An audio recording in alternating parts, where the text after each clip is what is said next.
عشق فقیر حرم۔ شکاگو کی سرد شام کو وہ براڈوے اور بارٹلیٹ کے عین وسط محمد علی جناح روڈ پر لویولا یونیورسٹی شکاگو کی لائبریری ہال کے باہر لان میں بیٹھا تھا اور سوچوں کا ایک سمندر اس کی عقل اور ہمت کو جیسے بہا لے جانے کو تھا۔ اس وقت سورج جو کم ہی شکاگو کی خوبصورتی میں چار چاند لگاتا تھا، آج بھی ڈوبنے کو تیار تھا۔ اس کی کرنیں دور دراز بلڈنگز کے پیچھے کپڑے کی تہوں کی مانند آسمان سے مل کر اس کا حصہ بن رہی تھیں۔ اس نے اپنی چاروں طرف نظر دوڑائی۔ یہاں موجود سبھی اپنے اپنے کاموں میں مصروف تھے۔ کوئی کتابوں کا ڈھیر لگائے ایسے بیٹھا تھا جیسے اسے یہ رات تک بیچ کے جانی ہے، تو کوئی کتابوں کا تکیہ بنائے سو رہا تھا۔ کچھ گروپس باتوں میں مشغول تھے تو کچھ ریسرچ کی طرح کتابوں کا بہت باریک بینی سے مطالعہ کر رہے تھے۔ اندھیرا نہیں ہوا تھا ابھی، لیکن سارے کمکمے روشن ہو چکے تھے اور ایک آدھ تو اپنی کتابوں کا تھال اٹھائے لائبریری کی طرف بڑھنا شروع ہو گئے۔ لائبریری کے لان میں ہر سو پھیلی موسم کی خنکی میں اسٹوڈنٹس کی آواز ایک گنگناہٹ بن کے فضا میں بکھری تھی۔ کبھی کسی گروپ کے گزرنے کی آواز اور کبھی کسی لڑکی کی ہائی ہیلوز کی آواز کانوں پر ہتھوڑی کی طرح لگتی اور اپنے ماحول میں اسے سگریٹ کی طلب بڑھ جاتی تھی۔ اس نے ایک دفعہ سوچا کہ اسموکنگ ایریا کا رخ کرے، لیکن کچھ سوچ کر دوبارہ وہیں اس بینچ پر برا جمان ہو گیا۔ وہ بھی گھر جانا نہیں چاہتا تھا اور کہیں اور جانے کا اس کا من نہیں کر رہا تھا۔ اسے یہ پل ایسے ہی گزارنے تھے، تنہا لیکن نتیجہ بخش۔ لیکن وہ کوئی فیصلہ نہیں کر پا رہا تھا کہ وہ کیا کرے۔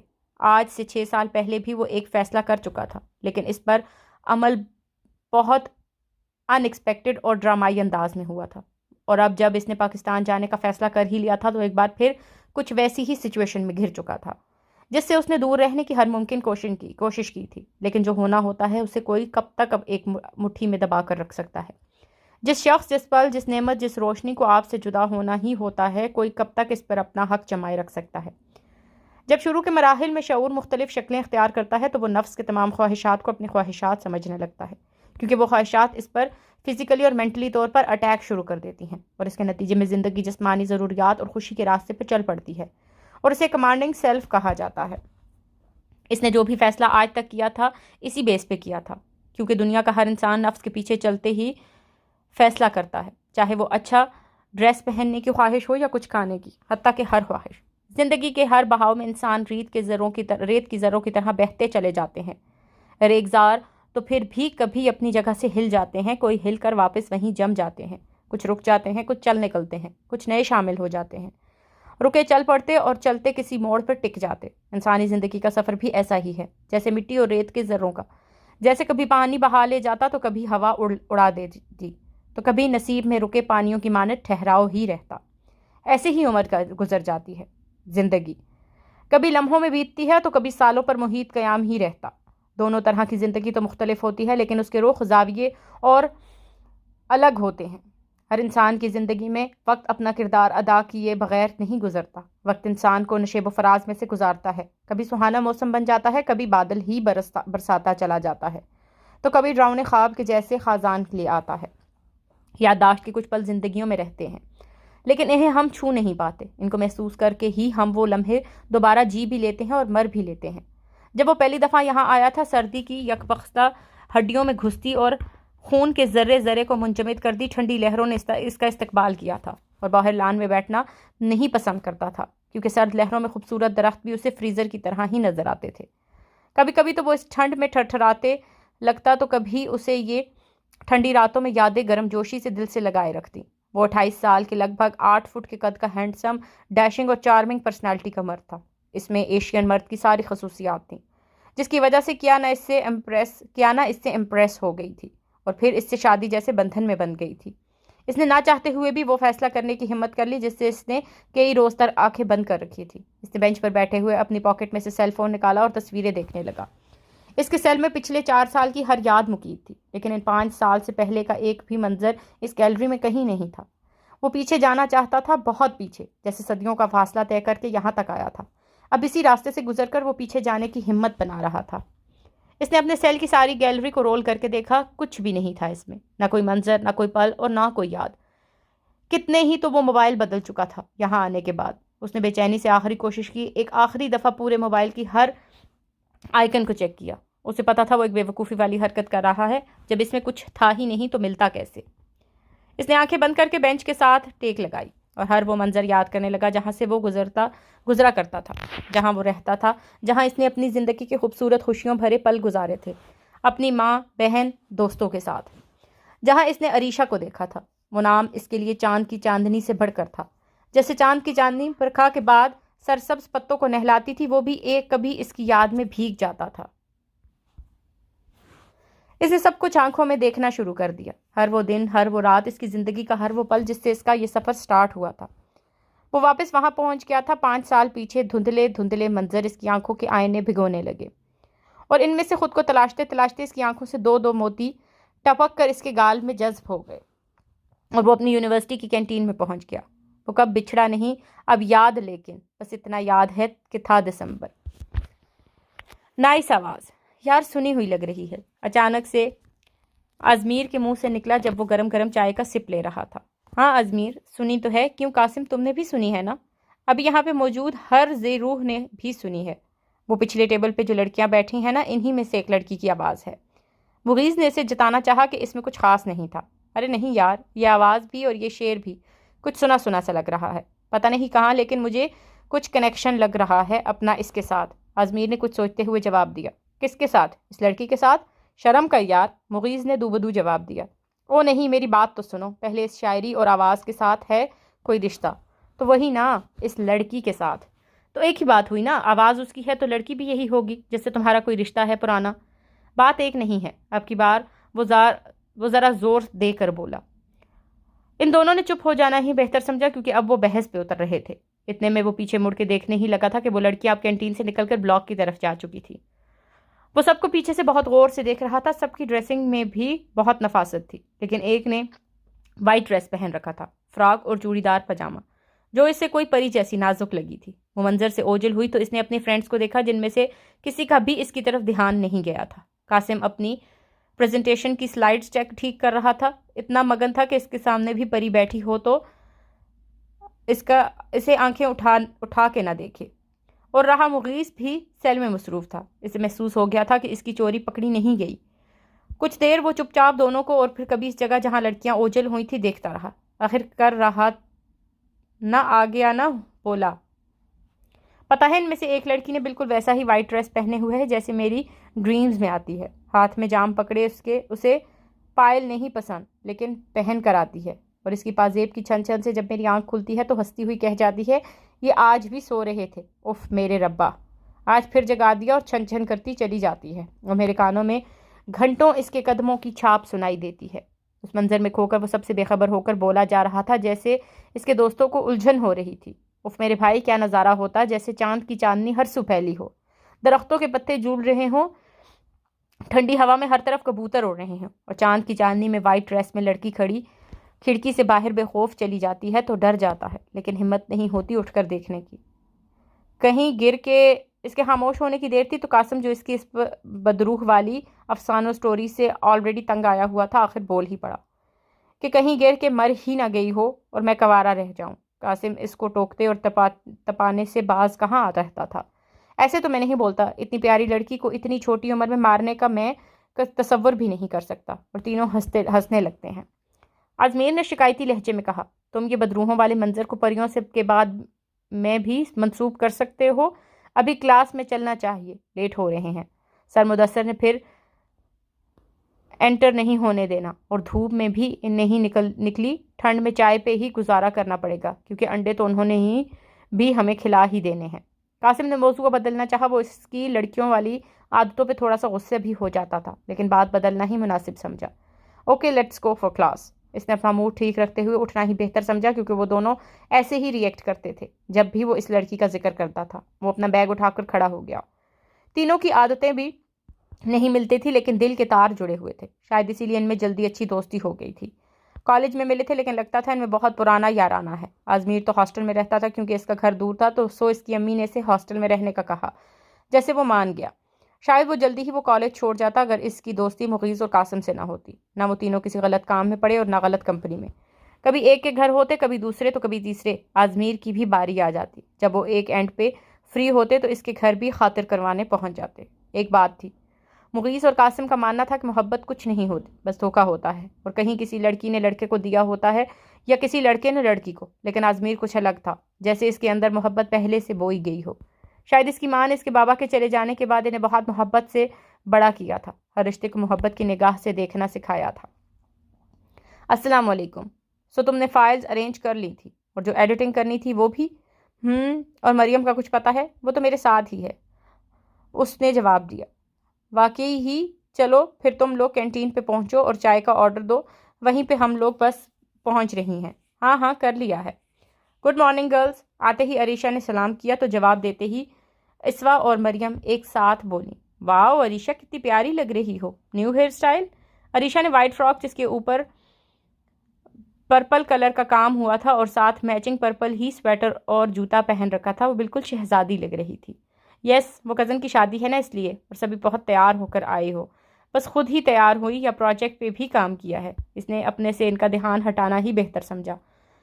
میڈم آرام سے بیٹھے اور چائے پئیں، سکون رکھیں، یہ پروجیکٹ ہمیں ہی ملے گا، مریم بولی۔ چائے کا فرسٹ سپ لیتے ہوئے عریشہ نے بے اختیار ہو کر کہا، ساتھ ہی سب کو مخاطب کرتے ہوئے عریشہ نے کہا، بوجھو میں کیا لائی ہوں؟ سب نے تجسس سے عریشہ کو اور پھر اس کے بیگ کو دیکھا۔ بیگ میں تو کچھ ایسا ویسا نہیں لگ رہا کہ ہماری سوکھی چائے کو گیلا کر سکے، اسوا نے کہا تو عریشہ نے اپنا رجسٹر اوپن کیا جسے وہ سب حیرانگی سے دیکھ رہی تھی۔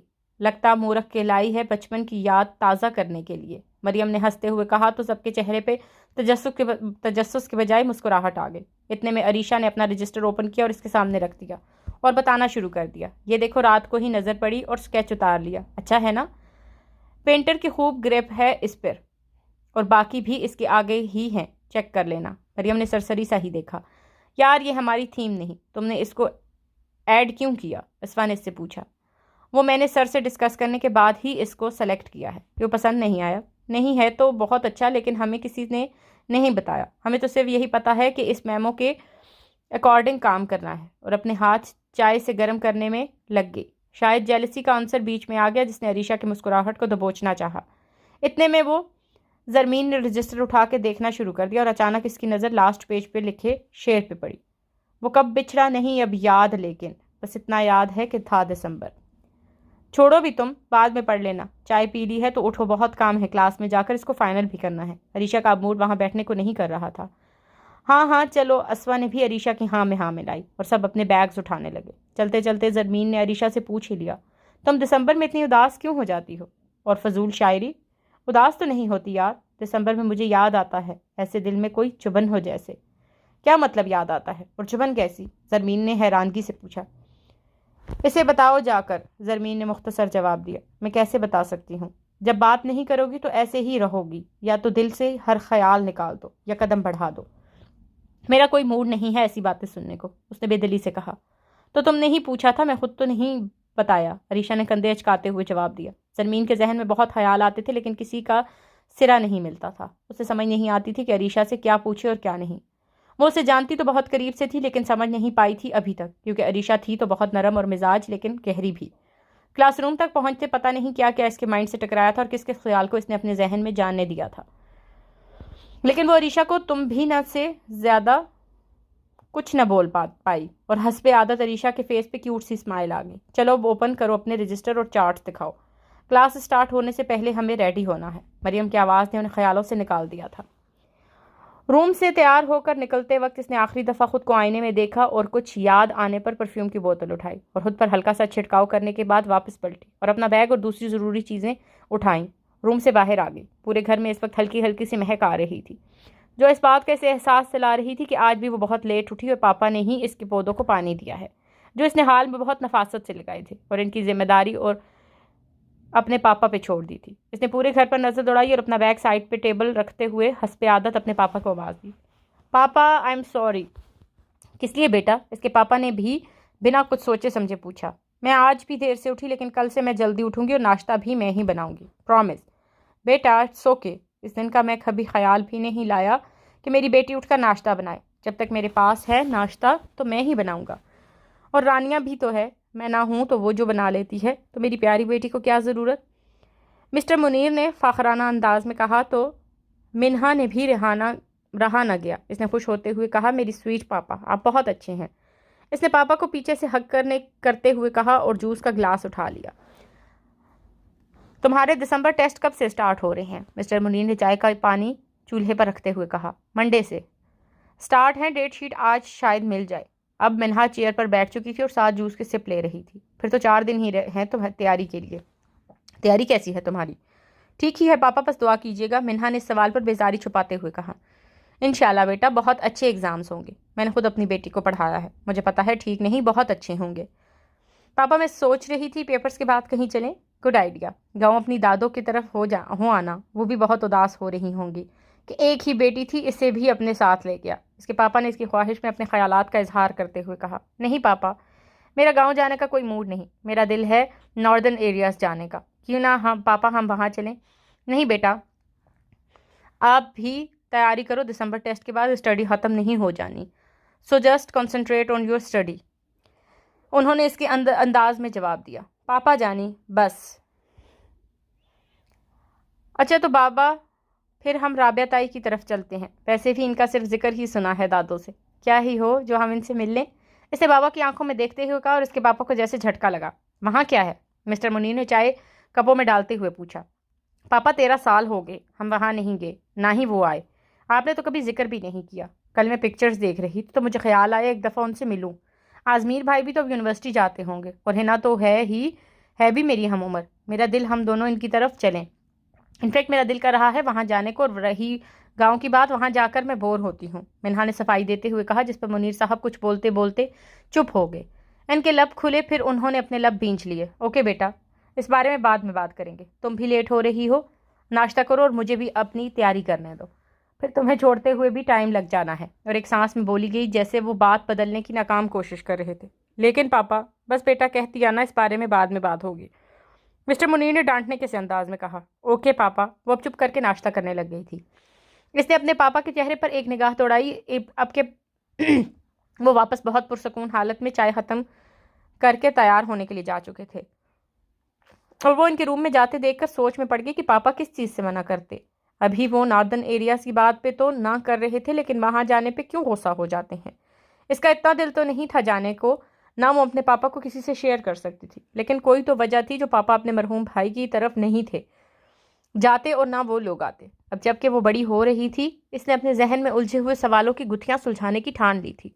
ناشتہ ختم کرنے کے بعد وہ بھی اپنی جیکٹ پہنتی ہے، اتنے میں اس کے پاپا باہر پہنچ کر ہارن دے رہے تھے تو اسے خیال آتا ہے کہ وہ اتنی دیر ناشتے کی ٹیبل پر بیٹھی رہی ہے۔ آئی پاپا، وہ بیگ اٹھا کے باہر کو ہو لی۔ آج اس کا سارا دن خیالوں میں اور ڈھونڈنے میں ہی گزرا کہ وہ لڑکی کون تھی۔ ہر طرف نظر دوڑائی کہ وہ وائٹ ڈریس والی لڑکی نظر ہی آ جائے، لیکن بے سود۔ کلاس میں اس کے فرینڈز کی زبردست پریزنٹیشن پہ تعریف ہوئی، تب بھی اس نے نہ اسے داد دی اور نہ ہی ٹریٹ مانگی۔ آج وہ بہت کھویا ہوا تھا، اسے بس یہ خیال ستا رہا تھا کہ وہ لڑکی کس ڈپارٹمنٹ کی ہے، کون ہے، اس نے شعر پڑھا تو تھا یا کسی اور نے۔ اسے لگ رہا تھا کہ یہ شعر اس لڑکی نے پڑھا تھا اور وہی تھی اس کی ڈریمز میں آنے والی۔ سارا دن ڈھونڈنے کے باوجود وہ اسے تلاش نہیں کر پایا تھا۔ یونیورسٹی آف ہونے کے بعد لڑکیوں کے بیچ اس کی آنکھیں بھٹک رہی تھیں جیسے بھیڑ میں کوئی بچہ کھو گیا ہو۔ ایک جھلک کو ترسی آنکھیں، یہ نشیلی آنکھیں۔ قاسم نے اسے شرارتی آنکھوں سے گھورتے ہوئے ٹھوکا دیا۔ ارے نہیں، بس میرا دل کہہ رہا تھا کہ یہاں بہت سی لڑکیاں کھڑی ہیں، شاید وہ بھی نظر آ جائے۔ اور وہ تو کوئی بات نہیں، لڑکھڑاتی زبان سے اسے صفائی دینے کی کوشش کی تو لیکن وہ دونوں ہی اس کے فرینڈز تھے، جان گئے تھے۔ اچھا، بائی دا وے، آپ اسی کو دیکھنے کی کوشش کر رہے تھے یا پھر؟ آزمیر نے غصے سے مغیث کو گھورا اور ضبط کا مظاہرہ کرتے ہوئے بس اتنا ہی کہا۔ ذرا سا دیکھ کیا لیا تم لوگ، ایشو ہی بنا لو، سچی ایسی کوئی بات نہیں۔ ارے ریلیکس یار، کیا ہو گیا ہے؟ تم دونوں کو کیوں بچوں کی طرح بیہیو کر رہے ہو؟ آزمیر تم بھی اس ٹاپک کو کلوز کر دو، جو بھی تھی جیسی بھی تھی وہ صبح کی بات تھی، بہت ٹائم ہو گیا ہے۔ چلو اب قاسم نہ بولتا تو شاید تھوڑی سی فضا میں گرمی ہو جاتی۔ تینوں مسکراتے ہوئے ہاتھوں پہ ہاتھ مارتے چل پڑے۔ تھینک یو سر، آپ نے ہم پہ یقین کیا، مجھے تو یقین ہی نہیں آ رہا یہ پروجیکٹ کے لیے آپ نے ہماری کلاس میں ہم چاروں کو چوز کیا ہے۔ ہمارے ڈپارٹمنٹ کی طرف سے ہم پوسٹرز پریزنٹیشن دیں گے،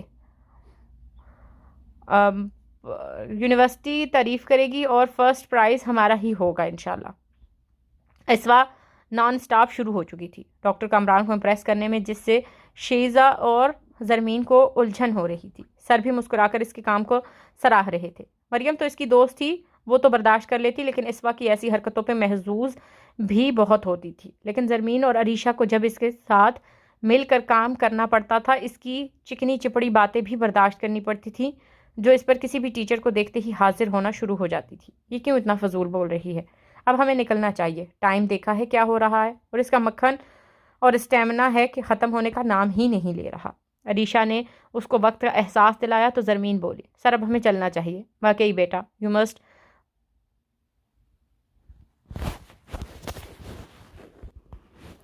You must prove our decision is right. اللہ حافظ، بیسٹ آف لک۔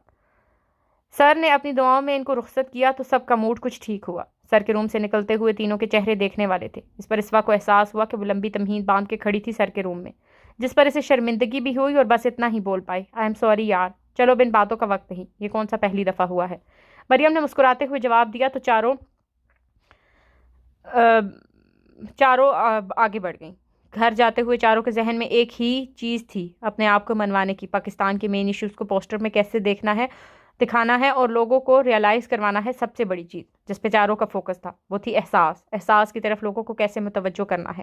یہ انہوں نے اپنے مائنڈ میں ہی تھیم رکھی تھی، باقی بھی کوئی ایڈیشنل آئیڈیا اگر آیا تو اس احساس میں بہت لوگ رکھیں گے، لیکن سب کا کام منفرد ہی ہوگا، کیونکہ سبھی اپنے کمبائن پوسٹرز پریزنٹیشن میں پرائز ہولڈر تھیں۔ آج بیٹی کو کالج سے چھوڑنے پہ بھی ان دونوں نے کوئی سرسری بات کی تھی۔ کوئی تو وجہ ہے جو پاپا اب رابعہ آنٹی کی طرف جانا پسند نہیں کرتے، مجھے تو جانے دیں گے کبھی نہ کبھی، کیونکہ میری ضد کے آگے زیادہ دیر ٹھہر نہیں سکتے، لیکن خود کیوں؟ کوئی تو ناراضگی ہے ان دونوں کے درمیان جو یہ ایسے ریئیکٹ کر رہے ہیں۔ اس نے پاپا کو دیکھتے ہوئے سوچا۔ گھر ڈراپ کرتے ہوئے وہ آج کوئی ہدایت نہیں کر سکے جو ان کا روز کا معمول تھا۔ بیٹا سارے دروازے بند رکھنا اور میں جلدی آ جاؤں گا، پریشان نہیں ہونا، اور رات کو خوب باتیں کریں گے، گھبرانا نہیں۔ اور نہ اس نے اپنے پاپا کو کوئی تسلی دی کہ میں آپ کی بیٹی ہوں، گھبراؤں گی تھوڑی۔ سجاد چاچا اور رانیہ بھی تو اس سے کبھی اکیلا نہیں چھوڑتے تھے جتنی دیر اس کے بابا نہ گھر آ جائیں۔ بیٹا اپنا خیال رکھنا، تاکید کر کے جب وہ گھر میں جا چکی تھی تو وہ واپس چلے گئے۔ پاپا اور آنٹی رابعہ میں ضرور جھگڑا ہے جس کا مجھے پتہ بھی کرنا ہے اور اس کا حل بھی نکالنا ہے۔ ہاں مجھے ان کو اور پاپا کو راضی کروانا ہے، لیکن ابھی مجھے بھوک لگی ہے، کچھ کھانے کو ہو۔ صحیح خود کلامی کرتے ہوئے بیگ روم میں رکھا اور بال پونی میں سمیٹتے ہوئے کچن کی طرف چلی گئی۔ واو امیزنگ، ماما آپ کو کیسے پتہ چلا میرا آج فرائیڈ رائس کھانے کو دل کر رہا تھا، یا پھر کوئی اور وجہ ہے؟ عریشہ کو گھر انٹر ہوتے ہی خوشبو نے گھیر لیا تو تعریف کے بغیر رہ نہ سکی۔ عریشہ بیٹا گھر داخل ہوتے ہوئے سلام کرتے ہیں، بچی تو نہیں ہو، کچھ تو خیال کیا کرو۔ ماما نے اسے ہلکا سا ڈانٹ دیا تو امی کا موڈ ٹھیک کرنے کے لیے تیزی سے بولی، آپ کو پتہ ہے آج کیا ہوا؟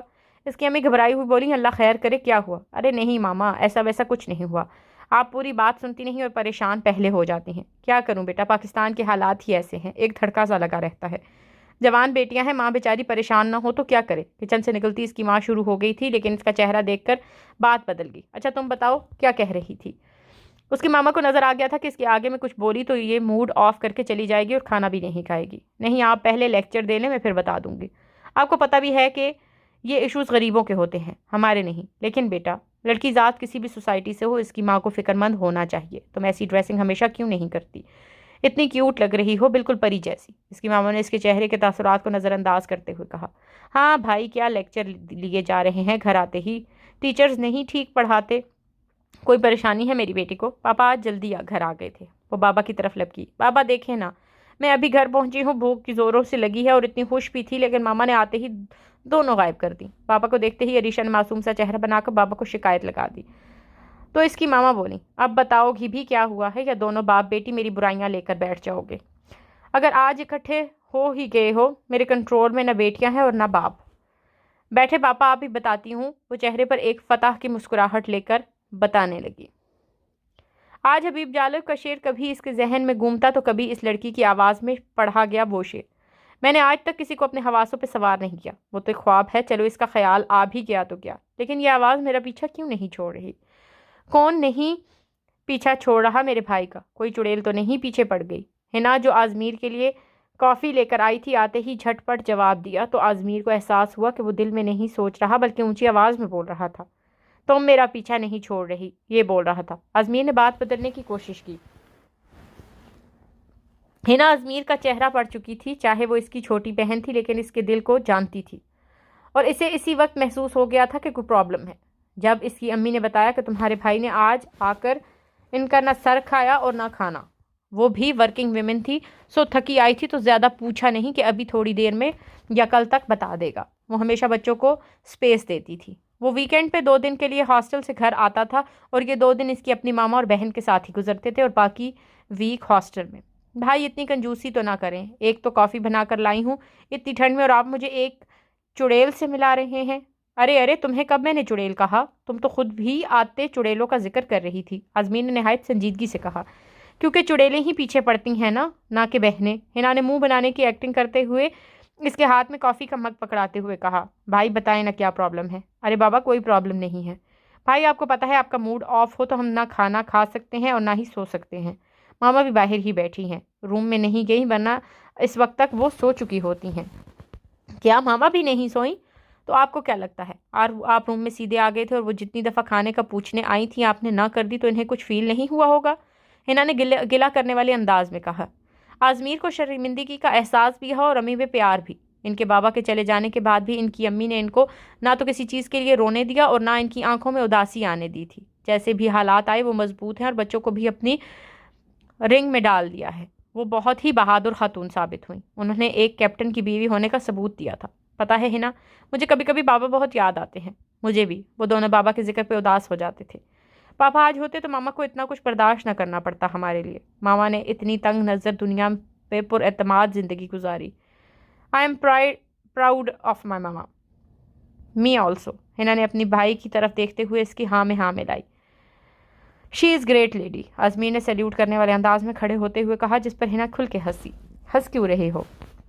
آزمین نے اس کے چہچہاتے چہرے کو تعجب سے دیکھتے ہوئے کہا۔ کچھ نہیں بھائی، اس نے جواباً سیلیوٹ کرتے ہوئے کہا۔ یہ ان کا بچپن سے اسٹائل تھا، جب کسی کو سراہنا ہوتا تو سیلیوٹ کرتے اور اگر کسی سے ایگری ہوتے تو سیلیوٹ کا جواب سیلیوٹ سے دیتے۔ تو آزمین نے نارمل حالت میں آتے ہی کافی کو ہنا سے پکڑتے ہوئے کہا، آج کافی نہیں چائے بنا کے لاؤ، ماما کے ساتھ پینے کو بیٹھ کے پیتے ہیں، اکیلی بور ہو رہی ہوں گی، چلے میں لے کر آتی ہوں۔ ہنا نے خوش دلی سے مسکراتے ہوئے کہا تو دونوں بہن بھائی ایک دوسرے کے پیچھے روم سے نکل آئے۔ ارے واہ مسز کبیر، اکیلی ہی چائے پی رہی ہیں؟ آزمین نے شرارتی انداز میں کہا۔ مسٹر آزمیر کا دل کر رہا ہے چائے پینے کو تو وہ بنا سکتے ہیں، کوئی روک نہیں رہا ان کو، امی نے بھی ان کے لہجے میں مسکراتے ہوئے جواب دیا اور اپنے کام پہ ہی فوکس رہی۔ ہم تو آپ کے پاس بیٹھنے کو ترس رہے تھے، اگر اجازت ہو تو چائے تو ہم پیتے رہتے ہیں، آزمیر نے جواب دیا۔ جی بیٹھیے، یا آپ کے استقبال کے لیے اب ہمیں کھڑا بھی ہونا پڑے گا، اس کی ماما نے اس کی محبت جتانے کے انداز کو بھانپتے ہوئے کہا۔ تو ہنا نے آتے ہی اپنے خیالات کا اظہار کرنا ضروری سمجھا اور جھٹ سے بولی، کان کھول کر سن لیں Mrs Kabir and mister Izmir, یہ کچھ زیادہ ہی ہو گیا ہے، میں اس کی اجازت اپنے گھر میں نہیں دے سکتی۔ تو آزمیر اور مسز کبیر ایک ساتھ بولے، او ریئلی؟ اور تینوں ہنسنے لگے اور ہنا کو عین اسی وقت مووی یاد آ گئی، وہ جو 10 منٹ میں اندر آ جانے کا کہہ کے مووی لگانے چلی گئی۔ ان دونوں کو پتا تھا جتنی دیر اس کے ساتھ نہیں آ کر بیٹھنا اور تھوڑی دیر تبصرہ نہیں کرنا اس نے جان نہیں چھوڑنی، سو وہ بھی اندر جانے کے لیے اٹھ کھڑے ہوئے۔ اس کی ماما صفتر آباد کے ایک کالج میں پروفیسر تھی۔ یہ پروفیشن انہوں نے ان کے والد کی وفات کے بعد اپنایا تھا، جب انہوں نے گھر کا سربراہ بننا پڑا تھا۔ کچھ عرصہ وہ اپنے میکے رہیں، لیکن وہیں گھر کے جھگڑے، بچوں کی لڑائیاں اور میکے آ کر بیٹھا رہنا کہاں بھابھیوں سے اتنی برداشت تھی، تو اسی پرائیویٹ کالج کی دوسری برانچ میں شفٹ ہو گئی اور اسی توسط سے رینٹ پہ گھر بھی لے لیا۔ اب ان کے بچے بڑے ہو چکے تھے، ایک کا گریجویشن کا لاسٹ ایئر تھا تو دوسری بھی کالج کے فرسٹ سال میں قدم رکھ چکی تھی، اور دونوں سمجھدار بھی بلا کے تھے۔ وہ لوگ گھر پہ کھیلنے کے علاوہ ایکٹنگ بھی کرتے تھے۔ ہنا پلے اینڈ ڈرامہ میں جانا چاہتی تھی، اس لیے اس نے جب مکھن لگانا ہوتا تو ان انداز میں بات کرتی تھی جس کو دیکھتے دیکھتے مسز رابعہ اور آزمیر نے بھی یہ عادت اپنا لی تھی، لیکن وہ ہنا کے اس فیلڈ میں جانے کے حق میں نہیں تھے۔ زندگی بھی کتنی عجیب چیز ہے، ہم تو آپ دیکھنا تو چاہتے ہیں لیکن ڈیسائیڈ نہیں کر پاتے کہ ہمیں خواب میں وہ جگہ کیسے پہنچنا ہے جو ایک ڈریم کی ہوتی ہے۔ Dream, blue, create. وہ بیڈ پر بستر پہ بیٹھے تو پڑھنے کے لیے تھے، لیکن کہیں خوابوں میں خیالوں میں پہنچ چکی تھی، تو اس نے اپنے ساتھ بیڈ پہ سوئی نشابہ سے پوچھا، کیا مطلب؟ تم کہنا کیا چاہ رہی ہو؟ وٹ ایور، جو بھی تمہارے خیال ہوں، مجھے ان سے کچھ لینا دینا نہیں۔ رات بہت ہو گئی ہے، لائٹ آف کر دو اور مجھے سونے دو، تمہیں تو کھانے اور سونے کے علاوہ کوئی کام نہیں۔ عریشہ لائٹ آف کر کے سونے کے لیے لیٹ گئی، لیکن اس کے دماغ میں ایک ہی خیال تھا کہ ابھی اسے اپنے اسٹینڈرڈز پر دھیان دینا ہے۔ اگلے کچھ ہفتے تو جیسے تیسے گزر گئے، اس نے اس واقعہ کو دل پہ نہیں لیا، بس کبھی خیال آ جاتا تو تھوڑی دیر اداسی آ جاتی، لیکن ایک بات پہ وہ خوش تھا کہ اب اسے ڈریمز نہیں آ رہے، اسے اپنی زندگی پر پرسکون لگ رہی تھی۔ کچھ کمی تھی جس کا اسے بہت شدت سے احساس بھی ہوتا تھا کبھی کبھار۔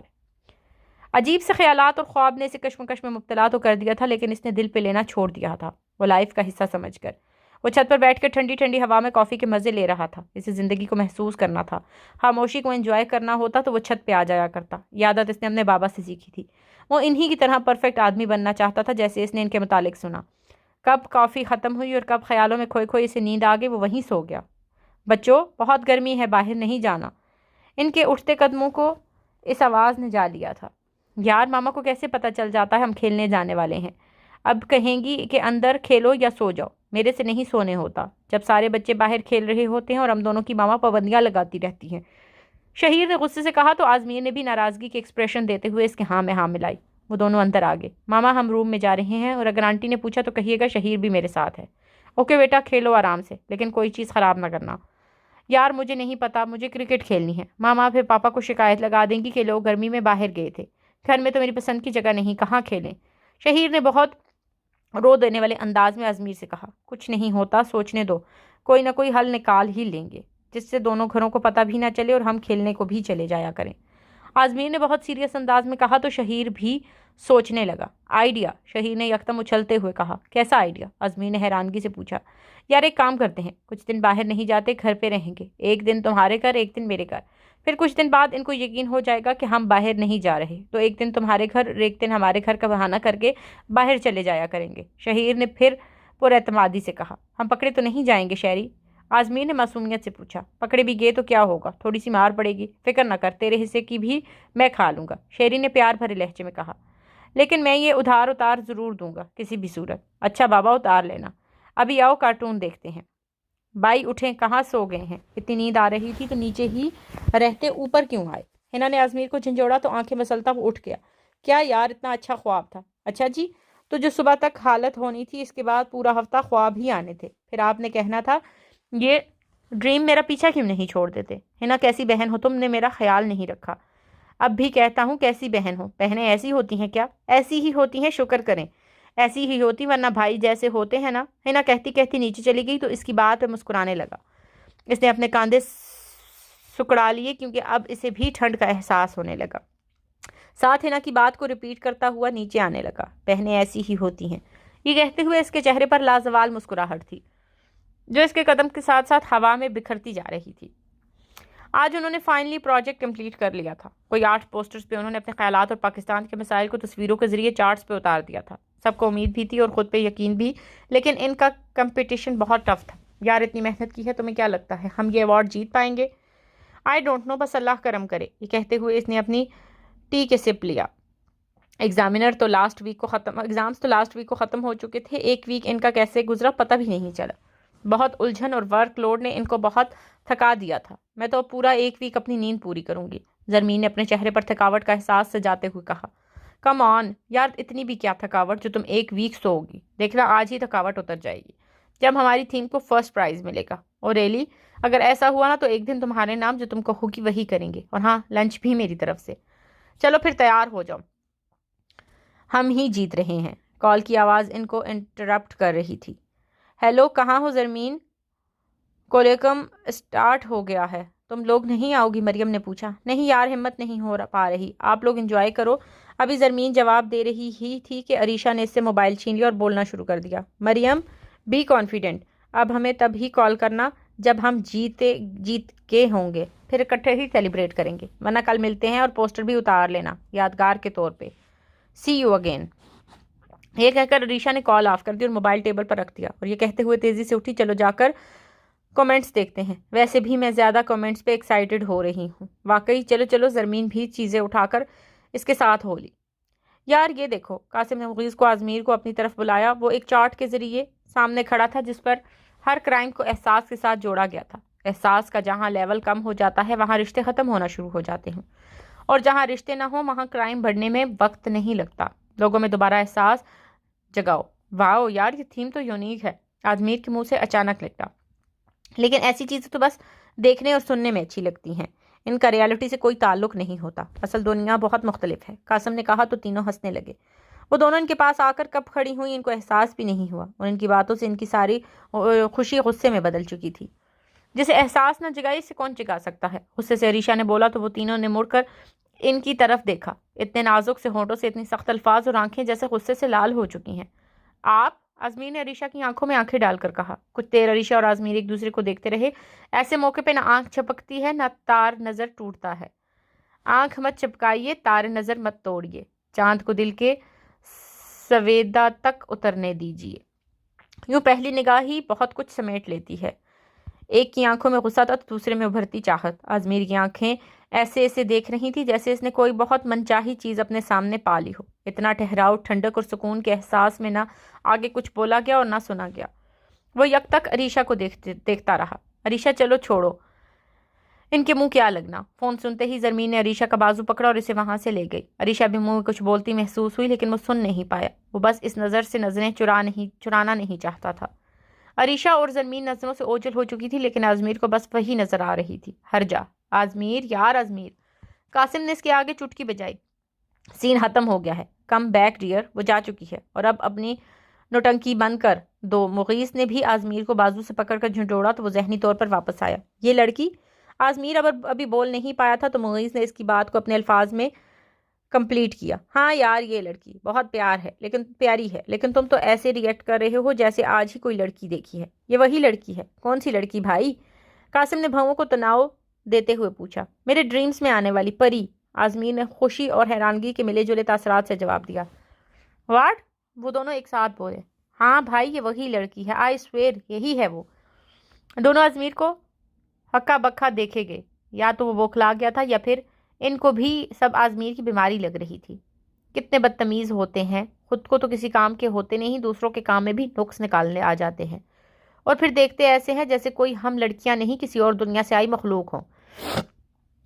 اب بس بھی عریشہ، زیادہ ہی ایکٹ کر رہی ہو، بس بہت ہو گیا۔ زرمین نے عریشہ کو بیچ میں ہی ٹوکا۔ عریشہ کو اس کے ایسے دیکھنے پر غصہ آیا تھا کہ اپنے پوسٹر پر تنقید پہ زرمین سمجھ نہیں پا رہی تھی اسے ریلیکس کیسے کرے۔ آج کے بعد یہ نظر آیا تو چھوڑوں گی نہیں۔ اوکے، نہ چھوڑنا، ابھی تو نارمل ہو جاؤ، ویسے بھی مجھے لگتا ہے وہ پہچان گیا۔ زرمین نے بات کی، اسے خاموش کروا دیا، جس کو وہ فوری بدل گئی۔ چلو، اسوا اور مریم ویٹ کر رہی ہیں۔ وہ دونوں ڈپارٹمنٹ کی طرف چل پڑیں۔ عزمیر اٹھو، تمہاری عادت نہیں گئی ہر جگہ سو جانے کی؟ کب سے تمہیں ڈھونڈ رہا ہوں، تم یہاں بے ہوشوں کی طرح پڑے ہو۔ ابراہیم نے آتے ہی اسے جھنجھوڑا۔ اچھا یار، اٹھتے ہوئے اس کے منہ سے صرف اتنا ہی نکلا، دیکھو ٹھنڈ بھی ہو گئی ہے اور تم ہو کے۔ ابراہیم نے خفیف سا چہرہ بناتے ہوئے کہا۔ عزمیر نے کوئی رسپانس نہ دیا۔ عزمیر کے چہرے پر پریشانی دیکھ کر چپ ہو گیا۔ ایسے لگ رہا تھا کہ اس کا کیا نہ سے پھر جھگڑا ہو گیا ہو جس کی وجہ سے اس نے یہ چہرہ بنایا ہوا ہے۔ کیا بات ہے؟ کیانا سے لڑائی ہوئی ہے؟ ابراہیم نے بات سن کر اس سے چونک کر ابراہیم کی طرف دیکھا تو عزمیر کے چہرے پر نظریں مرکوز کیے کھڑا تھا۔ میں نے فیصلہ کر لیا ہے، عزمیر نے ہکلاتے ہوئے کہا۔ کیسا فیصلہ؟ ابراہیم نے اس کے چہرے کے تاثرات کو اپنی نظروں سے کریدتے ہوئے پوچھا، جو ابھی تک اسے دیکھ رہا تھا۔ کیانا کو چھوڑنے کا اور پاکستان جانے کا۔ میں آج ہی ڈائیورس پیپرز پہ سائن کر دوں گا۔ اگلی فلائٹ سے میں پاکستان جا رہا ہوں، اپنی قسمت آزمانے۔ اس نے ایک سانس میں سارا خلاصہ بیان کر دیا۔ اپنی قسمت آزمانے؟ قسمت کو پہچانو گے کیسے؟ یہ تو کبھی نٹکھٹ انگیٹھیاں لے کرتی ہوئی ہواؤں کی مانند سمندر پار کرا دیتی ہے، تو کبھی ڈولتی کشتی میں بٹھا کر سیر کراتی بیچ بھنور لا گراتی ہے۔ کبھی یہ ستاروں کے آگے کے جہان قدموں میں رکھ دیتی ہے تو کہیں زمین پر منہ کے بل گرا دیتی ہے۔ کہیں یہ امیر شہر کے عالیشان محفلوں کی زینت بناتی ہے تو کہیں یہ حسین چہرے پر تھوک کر چلی جاتی ہے۔ یہ سب محبت نہیں کرتے، قسمت کرتی ہے۔ اور تمہیں کیسے پتا تمہاری قسمت تمہیں اپنے ساتھ لی اڑتی ہے یا زمین پہ منہ کے بل پٹخ دیتی ہے؟ ایسے میں اپنی قسمت کیسے پہچانو گے؟ ابراہیم کے الفاظ شاک ہونے کی وجہ سے ٹوٹ پھوٹ گئے تھے، لیکن عزمیر اس کی بات کو سمجھ گیا تھا۔ مجھے قسمت کو پہچاننے میں دیر لگی، تمہاری طرح میں بھی قسمت کو قصوروار سمجھتا تھا، لیکن قصوروار قسمت نہیں، محبت تھی۔ محبت نے مجھے رسوا کر کے نکالا تھا، تو پتا ہے صرف کون میرے ساتھ چلا تھا؟ صرف قسمت تھی جو میری انگلی پکڑ کر میرے ساتھ ہم قدم ہوئی تھی، ہمیشہ کے لیے۔ پتہ نہیں، اس نے دور تک چراغ کر کے مانند روشنی بکھرتے کمکموں کو دیکھتے ہوئے کہا۔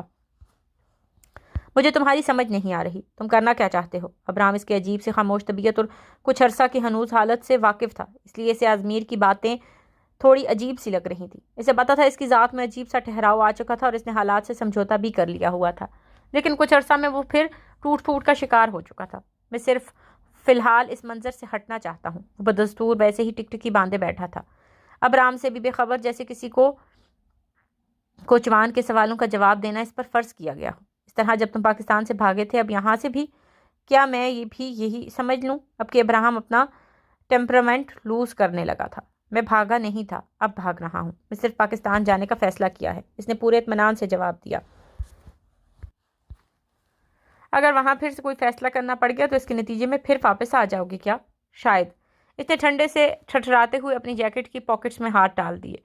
ساری زندگی بھاگتے رہو گے، زندگی میں خود ٹھہراؤ نہیں پیدا کرو گے تو رکو گے بھی تو نہیں، تمہیں زندگی بھگاتی رہے گی اور نہ کبھی کوئی چیز فیس کرنا سیکھو گے۔ اب کہ ابراہم کی بات اس کو اندر تک زخمی کر گئی تھی، جس پہ اس کی نظر اس کے چہرے پر آ کے ٹھہر گئی۔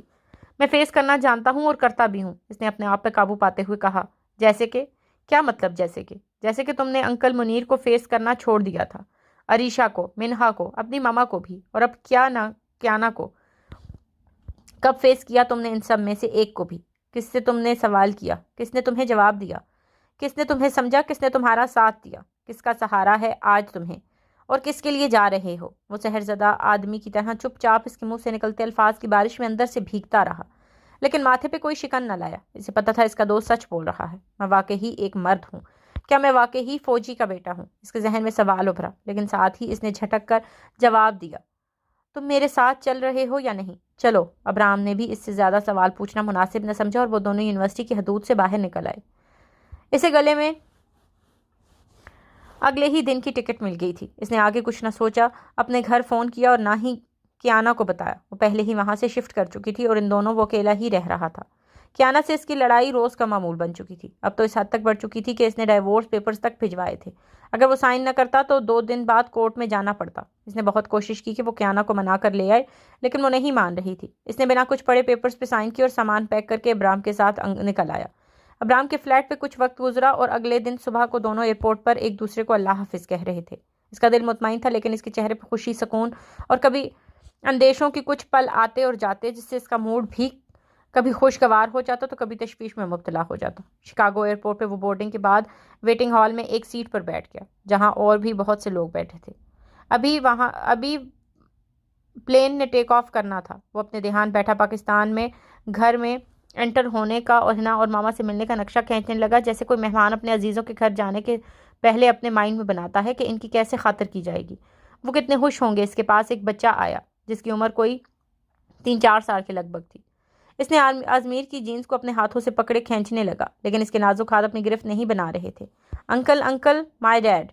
وہ بچہ تھا تو سرخ و سفید لیکن پاکستانی لگ رہا تھا۔ اس نے بھی انگلش میں اس سے پوچھا کہ بیٹا آپ کے پاپا کہاں گئے ہیں؟ وہ آگے کچھ اردو اور انگلش میں جواب دینے لگا۔ I don't know uncle. He said to me, I just come back. You must sit here. وہ اتنے چھوٹے بچے کی خود اعتمادی دیکھ کر حیران رہ گیا۔ اچھا تو تھا کہ میں سیکیورٹی آفیسر کے پاس جاتا اور ساری سچویشن سے آگاہ کرتا، لیکن مجھے ٹائم گزارنے کا بہانہ مل گیا، وہ بھی اتنے کیوٹ سے بچے کے ساتھ۔ میں نے اس سے پاپا کا پوچھا کہ آپ کو کہاں چھوڑ کر گئے تھے تو کہنے لگا وہ مجھے ادھر بٹھا کے گئے تھے، لیکن مجھے ڈر لگ رہا تھا۔ میں نے پوچھا ڈر کیوں؟ تو کہنے لگا یہاں سب عجیب ہیں، تو میرے پاس کیوں آیا؟ مجھے حیرت ہوئی، میں عجیب نہیں ہوں؟ اس نے ذرا سوچ کر کہا آپ تو پاکستانی ہیں، جس پر مجھے اس بچے پہ اور بھی پیار آنے لگا۔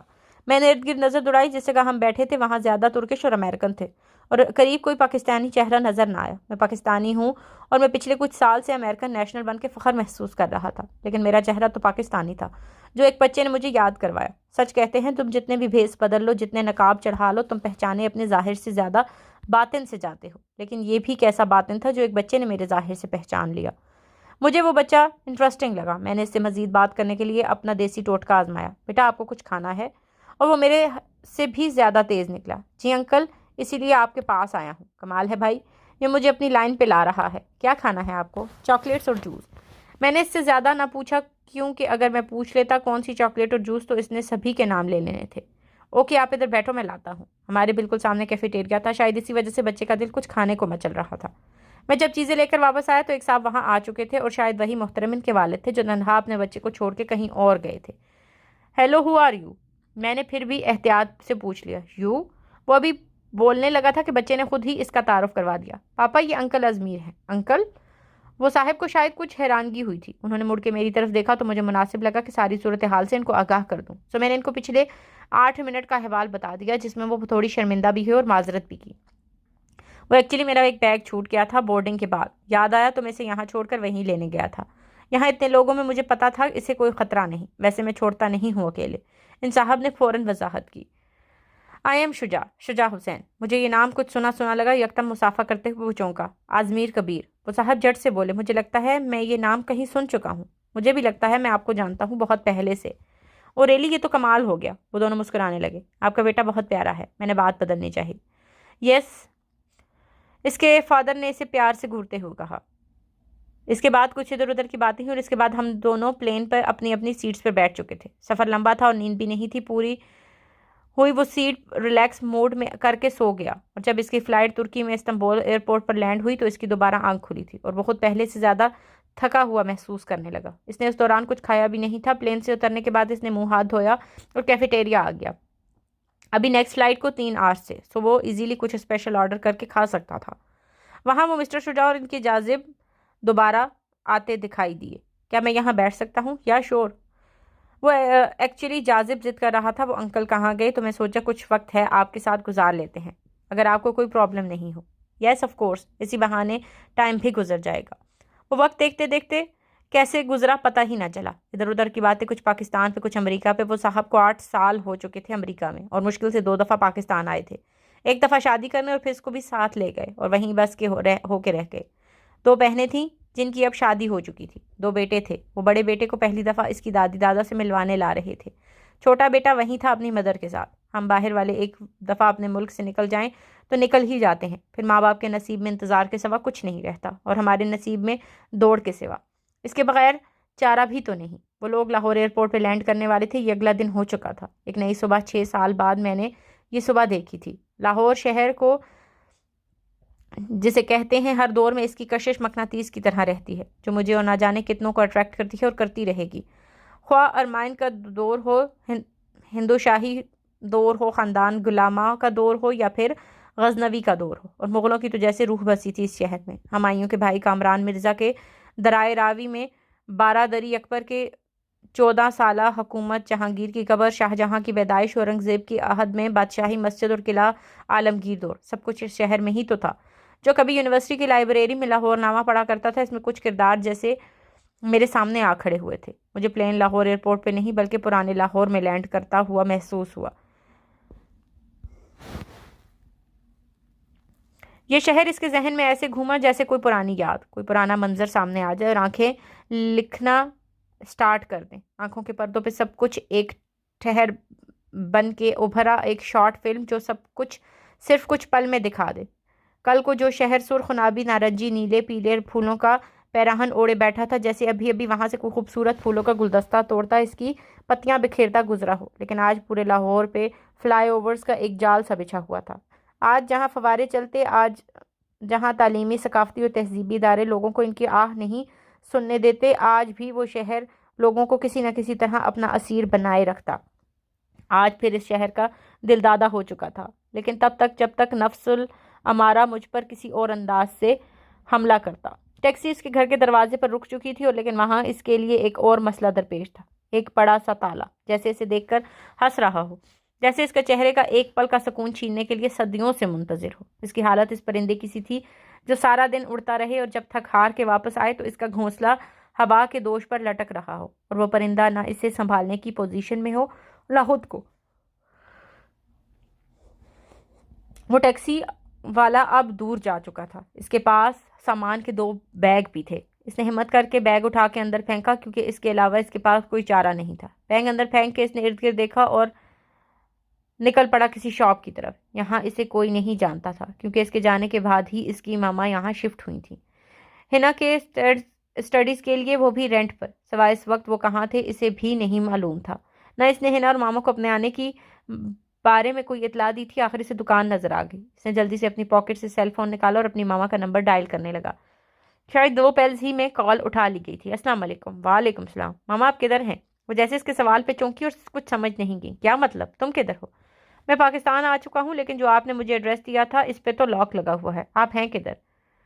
اس نے تشویش اور ناراضگی کے ملے جلے تاثرات سے کہا۔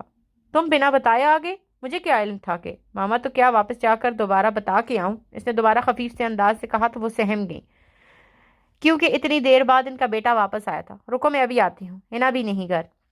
تم اس وقت ہو کہاں؟ اس کی ماما نے اس کی جگہ کنفرم کرنی چاہی۔ ماما یہ نواز کریانہ اسٹور اور کوئی چائے والا ڈھابا ہے جس پہ نام نہیں لکھا۔ بیٹا ہم آتے ہیں۔